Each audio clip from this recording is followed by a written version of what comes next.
Today we're going to talk about marriage, dating, all that good stuff. You know the vibes. That's why you're here. But more specifically, we're going to talk about what you need to do to prepare yourself for a meaningful relationship. And also, if you suffered trauma in your past, how you can work through that, overcome that, so that you could be ready for a meaningful relationship. Oh, we also got a special guest with us today. But before we introduce them, it's time to heat up the tea.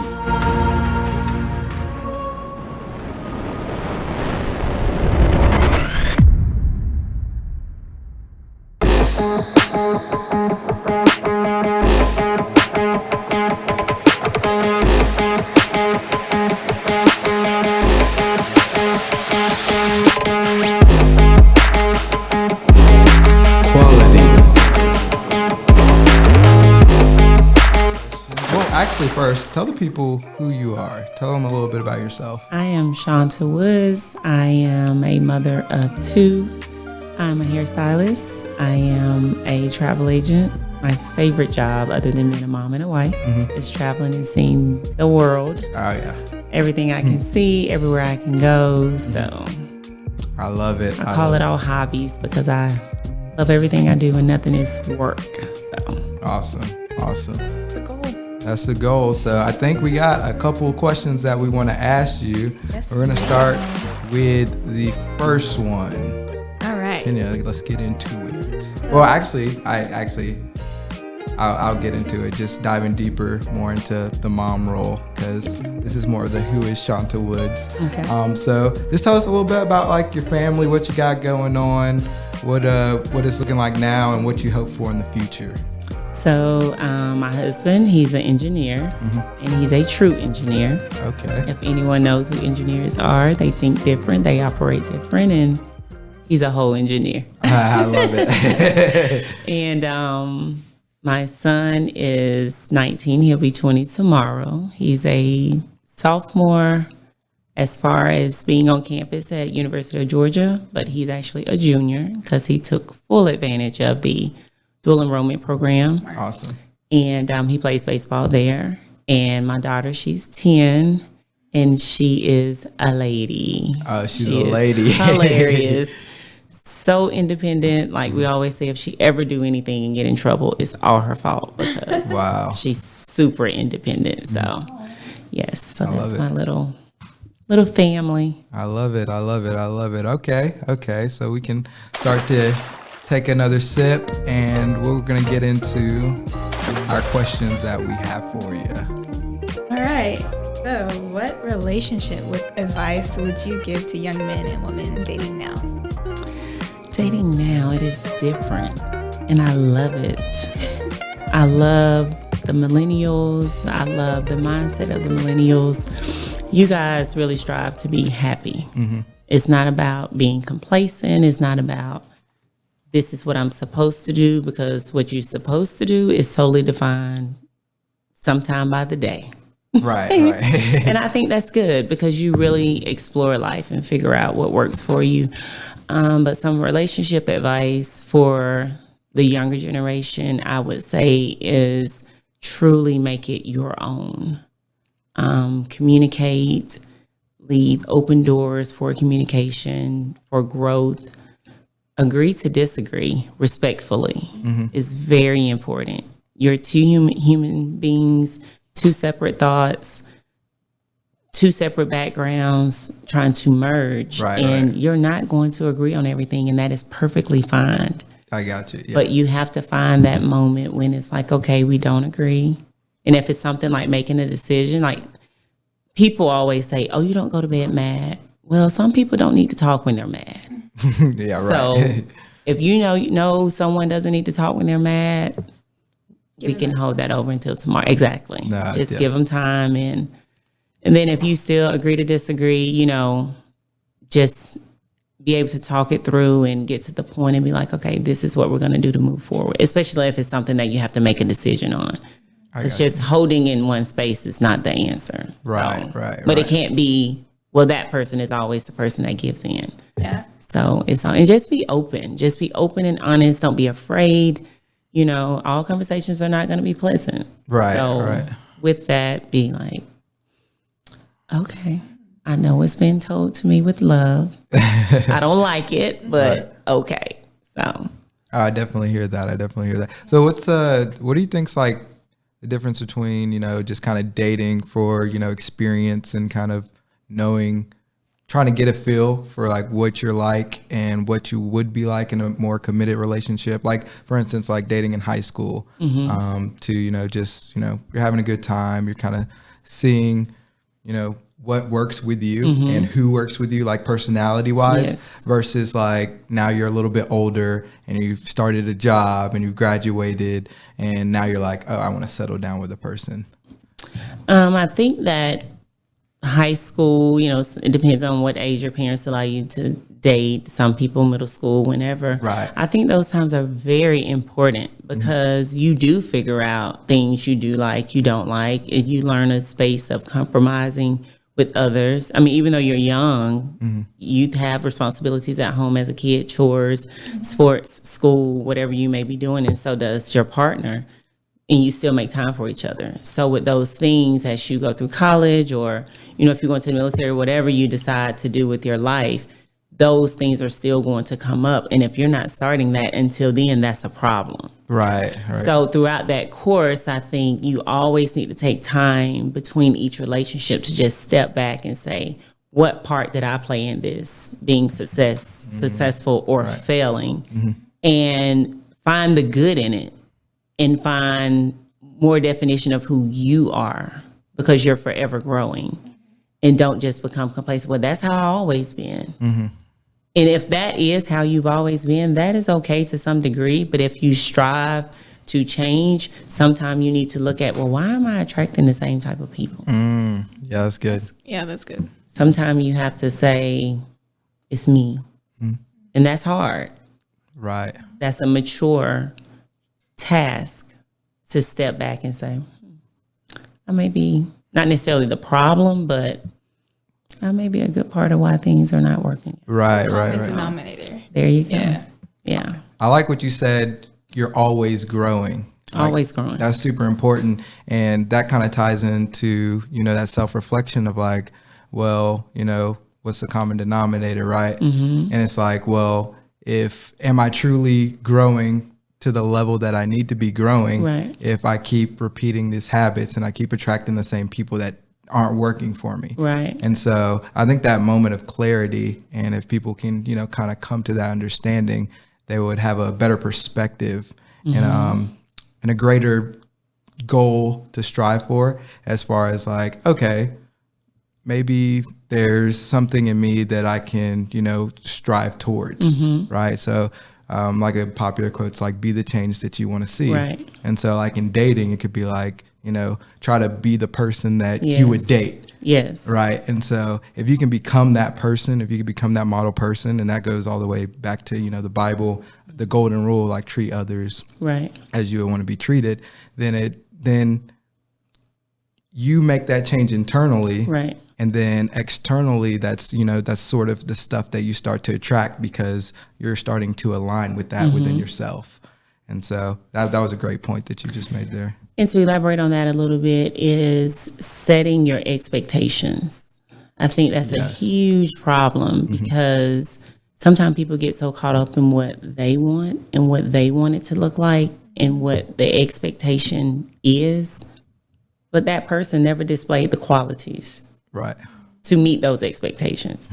So let's be honest. Is that expectation an expectation that is obtainable by your partner, or is that an expectation that you made within yourself?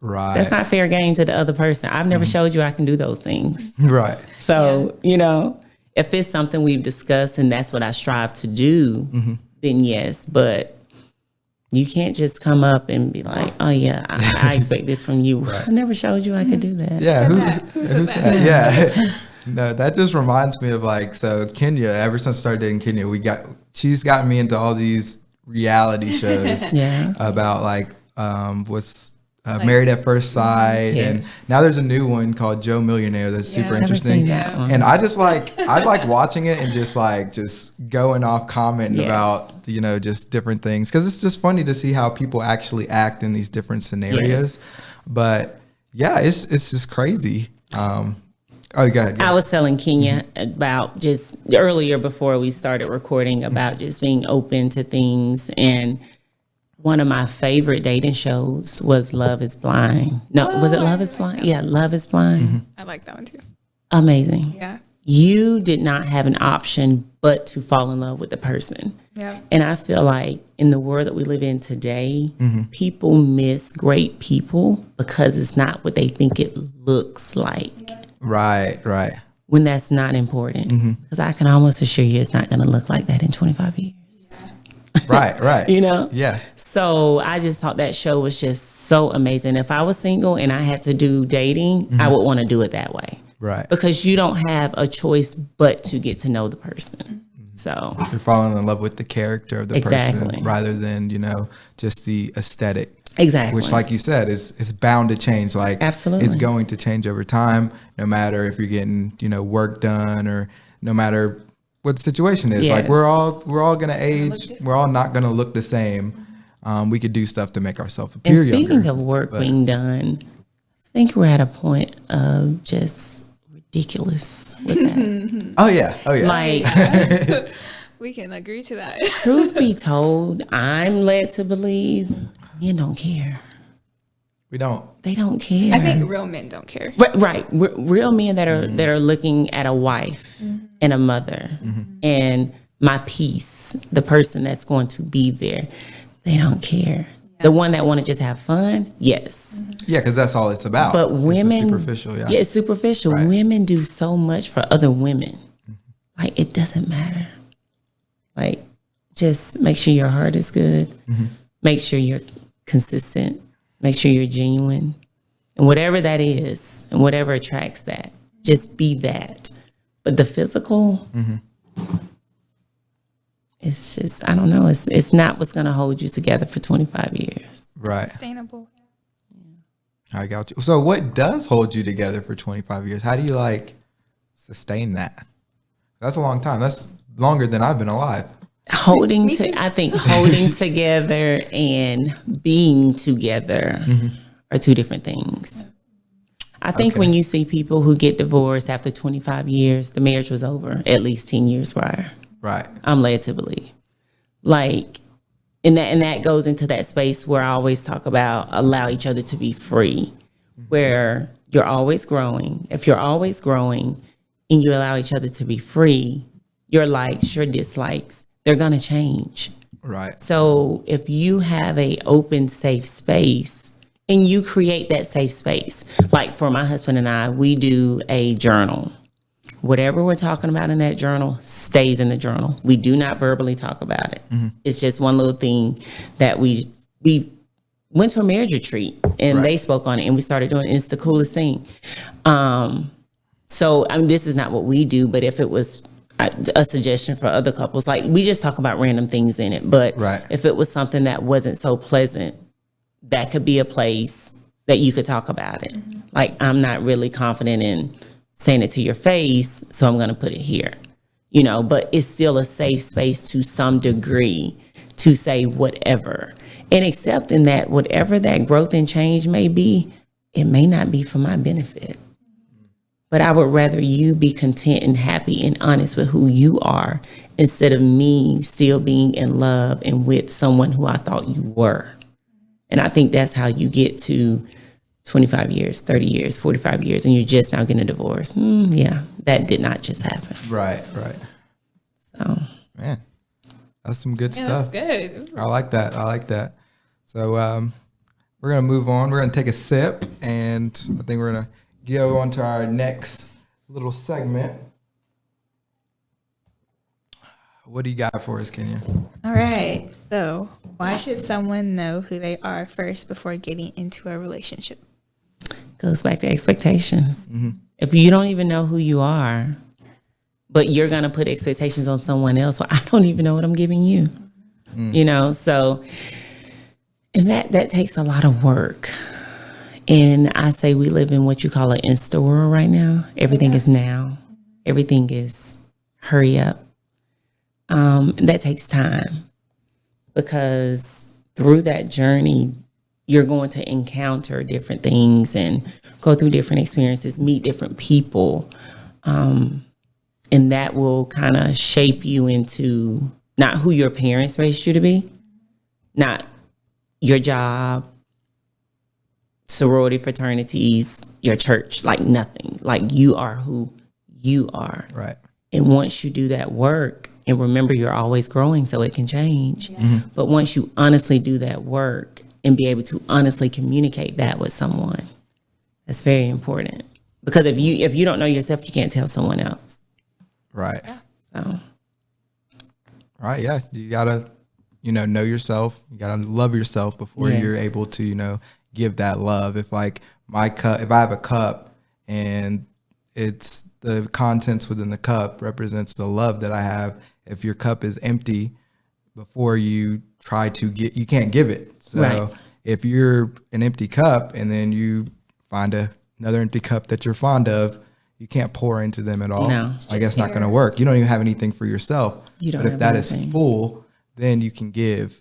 And if that person's full, they can give back. But do you think we're ever full? No. You're never full. Never full. I don't think you ever should be full. Right. Because if you're full, how can you grow? Like, I'm good. I can do this forever. This is going to work. No. It's that constant, going back and forth of, I guess they would call it like spicing things up and keeping things fresh and, just finding different ways to express, and go through life with that person. Right. Because one of the worst things is when you become dormant as a person, right? Or you just have friends that are just boring. Right. That's when you go and you start finding new friends. Exactly. And so that's important, just as important in a relationship as, Absolutely. as in, in the world with your just buddies that you're kicking it with. And things will change, So many people get so caught up in, oh, we've been friends for this long. We've been friends for that long. And sometimes it's just not working. You're stagnant. You're not growing. When you look at the conversations that you have, evaluate, okay, what am I walking away with? Or is this a one-sided relationship? Can I always call on that person, but they can never call on me? And I see so many people who just stay so entangled and engaged in those type of relationships just because of the time of they, been friends, have known each other. Right. And it's like, but it was probably empty from the beginning. Maybe. Right. When you truly look at it, maybe. So it's like, was it the intentions, was it there at the start? Exactly. Right. And which I think is one of the big things that we talk about is like your intent going into different situations. Yeah. It's like you have to have, a good intention. You have to know what your intention is. Yes. Like it's got to be like a set focus point, because you can't just walk around life aimlessly without a goal or without a place to go, or else like it's like, what are you doing? Like you're lost. You're lost. Something I tell my single friends all the time is get rid of a type and have requirements. Okay. Yep. They always, I want him to look like this and I want him to be this. Well, but what about his character? What is that looking like? He may be all that you think of physically, but what is his character? Right. And have no answer for that. Just an empty empty vessel, right? So it matters deeply on what that person represents, what's important to that person. How does that person respond to bad news? Right. How do they respond? How do they pick up after? That's very important. How do they pick up after bad news or a bad situation? Or, some people have went through their childhoods and everything has just been catered to them just perfectly, and went through the beginning of their careers, went through college and things. And then it's like, oh, wait, I don't even know how to sort things out. Right. Like those things are important, very important. And then, when you're attempting to start a relationship, I don't believe in women typically know, like, oh, I want a husband, I want this, I want that. Guys are kind of like, I'm gonna figure it out. I don't believe in right. I don't believe in the theory of if I find the one. No. Oh yeah, no. Yeah. I need for a man to have in his mind, I desire to have a wife. And that's what I'm looking for. Right. Not, oh, if by chance she's the one, if it happens. Sweetheart, if he tells you if it happens and you know you desire more, you're cheating yourself because he told you. Right. He told you. So 5 years down the road and nothing is happening. He told you. He told you. So. That's wild. Yeah. I like the part you said about not believing in finding the one. Oh, yeah.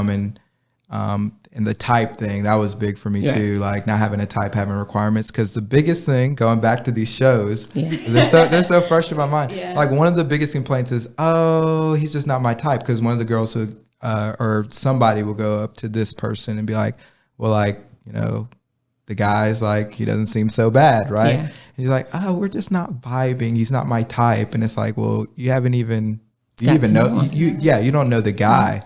And it's like, I mean, how many friendships develop into, you know, relationships because maybe there wasn't like that crazy physical attraction at first, but then it's like they got to know that person. Yes. And they became so close. There was like, oh, like, I know you ride for me. Yes. I know you die for me. So it's like, who else would I choose? That's honestly how my husband and I was. Like, really? I didn't have a strong desire to even be in a relationship. It was just kind of like, whatever, you know, because the dating pool was not good. So, and my patience are really short. So, you know, just kind of doing my own thing. And when he approached me, because we were friends before, and we lived 5 hours apart. And when he approached me, I was like, that's strange. Never saw you pass my friend. But then I thought, like, you're an amazing person, though. I would kind of be crazy not to give it a try. Right. And so we started dating, and we always agreed, like, regardless if the relationship doesn't work, we'll still be friends. I love that. Yeah, nah. After about 6 months, I told him, I said, if this doesn't work, we're not going to be friends. And he was like, why? I said, I'm not going to watch you be amazing to someone else. Oh, not doing that. What a bar. So honest. Like, yeah, no, goodbye. What a bar. We're not going to be friends. Go live your life, be amazing, but I won't stand by and watch. So, but he wasn't my type. He wasn't what I considered a type. And that's where I learned that lesson from. Like, wow. Okay. Yeah. Types. Yeah. No. So nice. I love it. I love it. Too. Yeah. We're going to take another sip to that before we go on to our next segment. Man, this kombucha's hitting tonight with all the gems dropping. Man, this is awesome. What we got next, Kenya? How should someone go about healing from a past or traumatic relationship? I am pro therapy, 150%. I just think it should just be a part of your life, individually, collectively. We get so busy and we'll think things are okay. But if you have that person, you know, therapist that you go to, and I think you should change every so often. You know, I don't think someone should sit with the same person for 5 years, 10 years. Sometimes you just need fresh ideas, you know, because after so long, it becomes a friendship. Yeah. Because that person is still human. I don't care how much schooling you've had. You're still human. You have a train of thought. I have a train of thought, you know, and you've built that bond and relationship. Do the work. Figure out what part you had in it. Don't play the victim. Oh, someone did something to me. People are not doing too much to you that you didn't allow.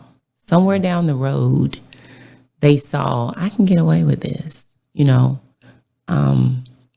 being honest, when you don't like something, speak up. I don't call it nag. Some people say, oh, that's nagging. No. No one wants to walk into their home every day, or, you know, if you're just dating, get on the phone every day and you're complaining about something. No one wants that. But when you allow too many things that you don't like to continue piling up because I don't want to nag, you get to that point. I call it the slamming the door effect.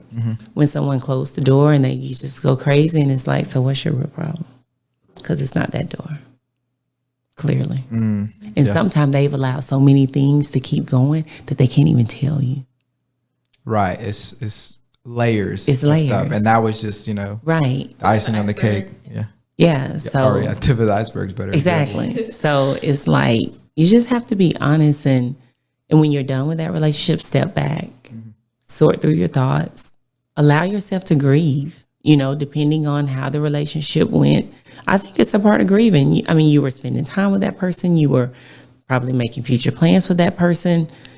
Everyone doesn't have to die to grieve, Right. Allow yourself to process, allow yourself to hurt, and find good people around you you can have those conversations with. Not only your therapist, but have good friends. Be very mindful of the people who you keep around you, because what good are to have so many people around you, but you can't just like, this sucks, I'm hurting, this, without being worried about, they may go tell my business, or this, that, and the third. Because you need that. You need, those good girlfriends, those good guy friends who's just going to check on you. Or if they see something, it's like, girl, Give it together. You being a little raggedy over there. I'm going to need you to reel it back in, and she's telling you with a good heart. She doesn't mean any harm. So, and I see people, go from relationship. And I think we all have done it at some point. That's human nature. Right. But as you grow, you realize, let me step back and take a look at me. Let me do the homework. Write it down. Right. You don't really have your thoughts together. Just start jotting stuff down. Sometimes I go back and look at things I wrote in the past and was like, what the? Right. Old journals. Old journals is What like, was that? Yeah. where's the nearest fire? But it's good because you can look back and you can see your personal growth. So it's like a personal pat on the back. It's like, ooh. Yeah, look where I came from. Look where I came from. And look where I got to, as opposed to where I could have been.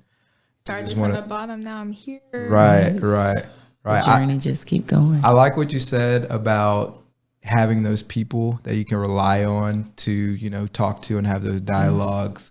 And what I thought about was like, you need friends that allow you the same safe space as you would have with a therapist. Yes. And so of course you go and you seek that professional help. Right. But we all know, like, when you go to your therapist, it's like, the customer client, relationship, the confidentiality. It's like, do you have friends and do you have people in your life that you can go to, like you were saying, that are going to give you that same courtesy? Right. Because that's how you know who's, a real one and who's not.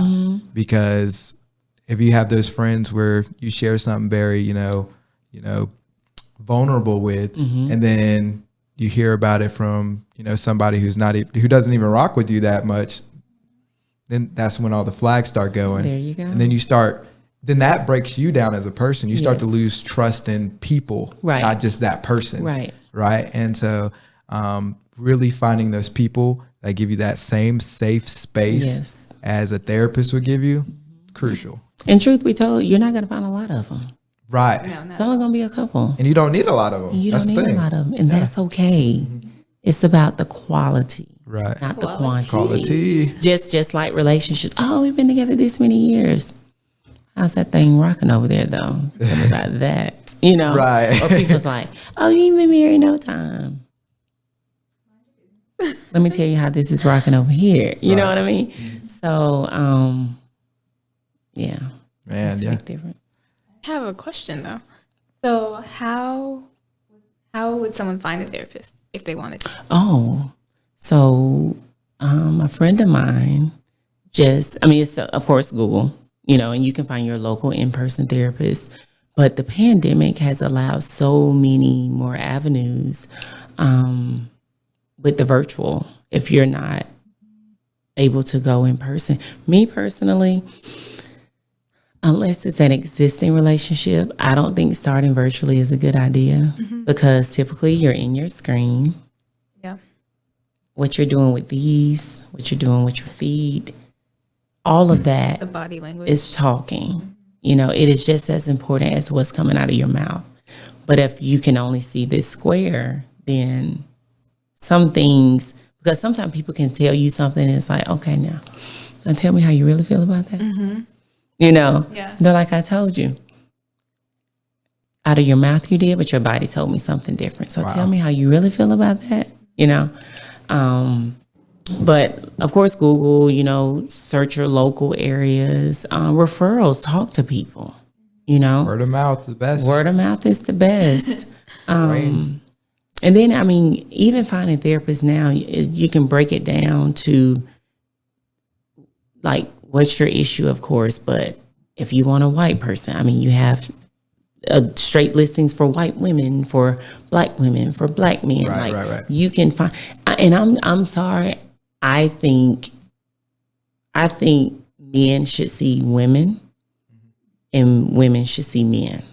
Okay, why? I think they need to see both, because I think it allows us to broaden the perspective of the other sex. Okay, that makes sense. Because you're with your therapist. So I hope your therapist is not trying to hit on you. Yeah. So you can take that information and take it as solid information, not take it as, trying to hit on me. What's their trying agenda? To slide. What's the agenda? Yeah. Yeah. So that makes sense. And that goes back to what I'm saying. Don't stick with one person forever, you know. So next time you may try the same sex.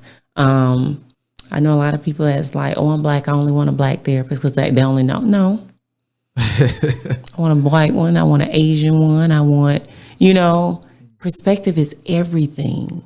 And people is like, it's about the culture. Okay.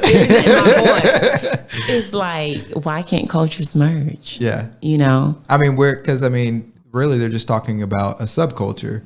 I mean, because in reality, I guess the culture they're talking about really is the division of race. Right. But within our culture, we're with a bunch of people, whether it's white people, Hispanic people, Asian people. We're with all sorts of people that make up our culture. Yes. Now, they're talking about a specific, very niche culture within a culture. Right. And so, I mean, we can talk about that in another podcast. But often people say, well, they don't know my struggle. Why is everything a struggle? Why can't some of it just be part of the journey? Right. You know? And I think for our culture, that's a lot of things. The struggle. Everything's not a struggle. Right. Some things are just an experience, a lesson learned. Like, why does a negative connotation always have to be put with it? Right. So I think attempting to collaborate with more diversity can change that perspective on some things that you think are so bad. I mean, some things are just flat out bad, don't get me wrong. Oh, yeah, absolutely. You know, but some things aren't. Some things are simply just the way you presented yourself to it, the vision that you have for it. And sometimes you just need someone who just come from a totally different background to be like, well, look at it this way. Right. You know? So it's like, it's a learning experience. It's a learning experience. We're taking it as like, we're taking the negative part of it and just classifying it as the failure. Yes. But it's not the failure. It's like what you were supposed to get from it, the setback. Yes. Right. It's like a speed bump in the middle of your journey. Yes. Instead of just a flat out roadblock. Like, no, you can't go down this road. It's like, no, just get over the hump. Right. Right. So. Because some of it, you know, some things that we go through, that people go through, you know, it creates character. Now, some people, their personality is all of Disney, and I'm sure that group are different. However, you know, it is what it is. But always find the positive in it, and then figure out what you can do with it to help others, because that's what life is all about. Right. It's helping others. We're not designed to be alone, to back up in our own corners, and that's not what life is about. It's about sharing and interacting and having experiences. Like, all of that stuff is so important. So with those experiences, you never know where you may connect with people or how you may connect with people. I love it. Well, I think we got a quick rapid fire round. Rapid fire. We're going to try to pull up the graphic here. So we got rapid fire presented by, the good people at Wartime Creative. Kenya, why don't you go ahead and, introduce the rapid fire questions. You can start whenever you want. All right, so rapid fire. Okay. Quick Okay. answers. Like the speed round of Family Feud. Yes. Okay. What should be the number one deal breaker in relationships? I'm terrible. Lying. Okay, there we go. What's your idea of a perfect date? Sitting on the back patio. Okay. You think men are emotionally weaker than women? I think they're not emotionally available. Ooh, okay. Does age matter? No. Does parent approval matter? No. All right. All right, I like it. I think after the first question, the initial shot, you were good. It's just that first question, you're like, what? Can I elaborate on that? So the reason why I could not answer that question is because it goes back to what I said about the qualities and the character. There are certain qualities and characters that one person may have that if they do this, that's a deal breaker. Where this person may have these qualities and they can do that same thing. And it's like, but I can work with that. Right. Okay. You know what I'm saying? I see. So that's why that was kind of hard. I got you. Yeah. The one thing I do want you to elaborate on a little bit is it was the emotionally weaker question. Yeah. You said you thought they were not as emotionally available. Yes. I think most men are not emotionally available because they were not raised to be emotionally available. Right. They're not allowed to cry. If you cry, you're soft. Or if you cry, you're a punk. Or, don't nobody want to be around nobody crying all the time. Right. Why are they crying? Now, just whining is one thing. But being able to sit and have a conversation about something, well, how did that make you feel? Mm-hmm. Like someone actually said, how did that make you feel? And you being able to express that. And if that expression brings you to a point of sorrow and you cry, it's okay. Not be like, man, now we ain't doing all that. Right. Not like that, And I just think that's just something that you're taught in collaboration of cultures. I think that's important because our culture doesn't really allow men to cry, but other cultures do. I was watching a video the other day and this lady, she was talking about parenting and the kid had a banana and the banana broke in half and the kid was upset. So the kid did not want the banana. So this lady's going through this long talk with this kid about this banana. Right. Me personally, you have two options here. Yeah. You're going to eat this banana or you're going to throw it away. We're not doing all that. Yeah. But what she said at the end was just cutting the child off. You're stopping the child from, how does she express it? The emotions of the broken banana were not going to be displayed or something like that. Right. They wouldn't feel that. Right. Yeah. They wouldn't experience it. Yeah. Right. And that was her point. It was the experience. Right. And I caught myself because I was like, I would have just put that on the banana. But it was, for a little person, it could be much bigger than that. Right. So it gave me a different perspective on it. And I'm pretty rigid with my kids, Right. I allow my children to have a voice. You just have to give me reasoning behind it. Mm-hmm. You will not get in trouble for talking, but you will get in trouble for saying because.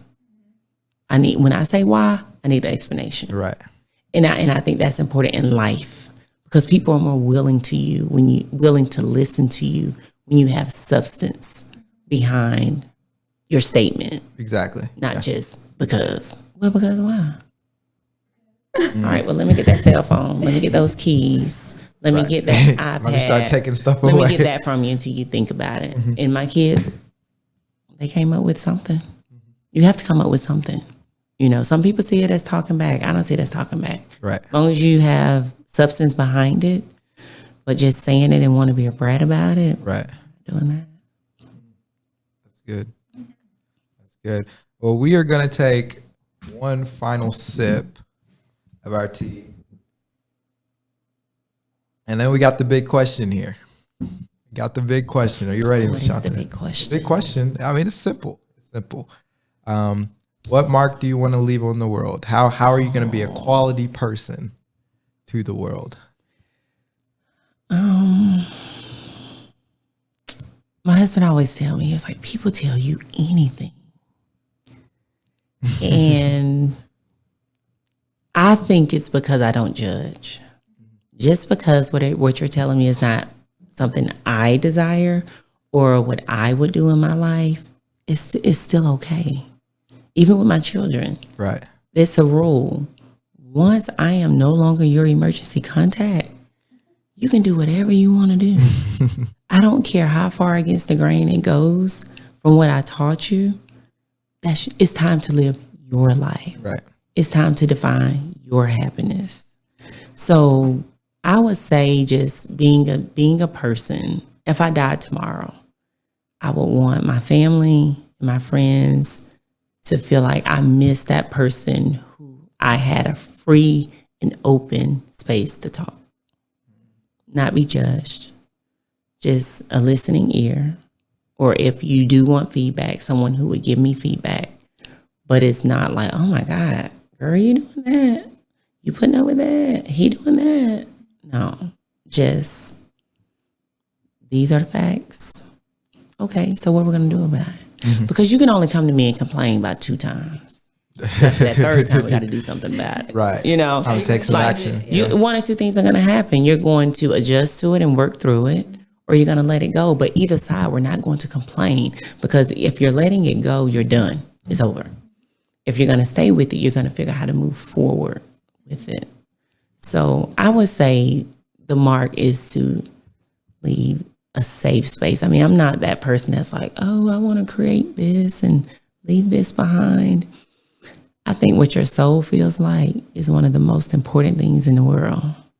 I don't care where you live, what you drive, how much money you got. If that soul doesn't feel good and you don't have people who can make it feel good when it's not feeling right, what do you have?